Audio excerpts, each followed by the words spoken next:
lagi, perempuan karena otak tengahnya tebal Bu, otak tengahnya tebal, maka perempuan bisa mengerjakan lebih dari satu pekerjaan. Ini pun saya sering sosialisasi, ibu sering dengar di media sosial, sengaja saya ulang-ulang ya.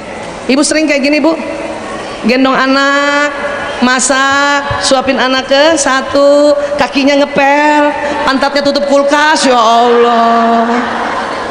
Ibu bawa mobil, suapin anak, dengar murotal ya, lihat telepon, bisa lihat tuh ya, kemudian pasang alis, masih bisa kan? Karena otak tengah perempuan tebal. Ini yang disebut otak tengah ini, corpus callosum. Laki-laki tipis. Karena tipis, maka laki-laki bila mengerjakan pekerjaan yang ada di depannya di atas 10 menit, dia konsentrasi dan pendengaran menurun. Ini yang sering bapak-bapak ini kalau dipanggil sama istrinya 1 kali 2 kali nggak dengar. Pernah gitu Bu? Abi nggak nengok dia. Perempuan pada saat manggil suaminya 1 kali nggak nengok, suaranya naik setengah oktav. Abi nggak nengok juga, yang ketiga 7 oktav. Abi, muka mata udah mau keluar. Laki-laki noleh. Banyak bapak-bapak tanya sama saya, Bu Aisyah, kenapa istri-istri kalau manggil melotot? Saya bilang itu panggilan keempat Pak. Yang istri bapak cantik panggilan pertama, cuman bapak nggak dengar. Paham ya Bu? Begitu juga anak laki.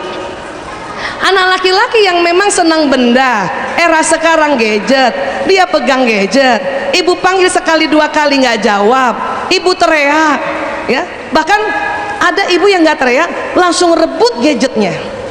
Buat anak laki-laki yang sedang asik main gadget, tiba-tiba ibu rebut, dia akan marah sekali karena memang dia nggak dengar kalau ibu manggil. Kita bilang apa?